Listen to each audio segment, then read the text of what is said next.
The crystal clear waters of the Seychelles are home to valuable biodiversity, but underneath these waters is a pressing threat of coral bleaching, coastal erosion, and overfishing, and the government didn't have the funding required to solve these problems.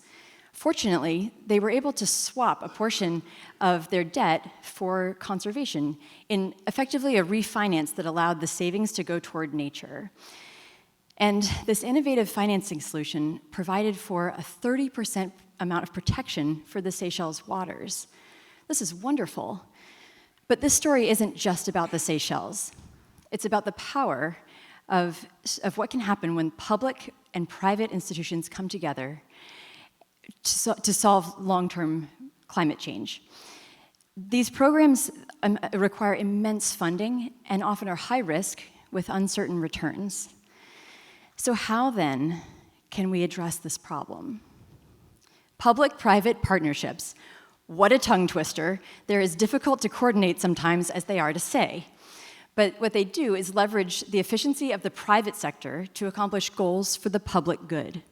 This is highly desirable because we know that the climate solutions require immense amounts of funding.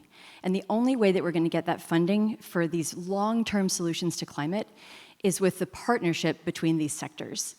We know that there's a huge amount of gap, a multi-trillion-dollar gap, between how much we have for public funding for climate mitigation and what we need to reach our 2050 net zero goals and beyond. So how then do we create demand so that the private sector can get involved to close that gap? Because we know anything you can demonstrate demand for, you can finance.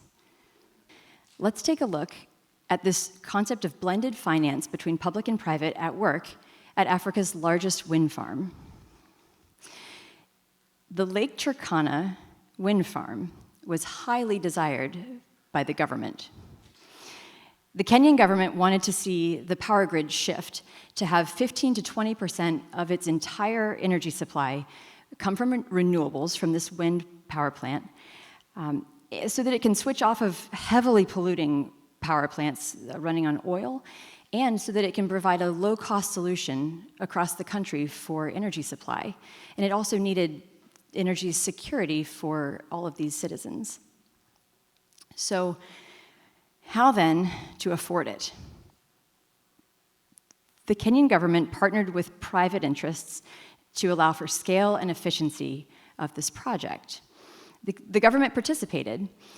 They provided the power lines, the transmission lines, and the roads for the construction of the project, and they also provided power agreements to provide long-term revenue for this program so that it could be de-risked in order to interest private sector, which brought in $700 million of investment. The private sector also offered the project management required and the expertise to implement such a large-scale program. And it worked. Let's look at some of the impacts. They saw a significant reduction in greenhouse gases and emissions because they were able to rely on wind power instead of those polluting power plants. And it provided energy security across Kenya. Other improvements were to local employment. 2,500 jobs were created in the construction process, and 200 jobs were created full-time at the windmill. It also doesn't hurt that $35 million annually is going to the government.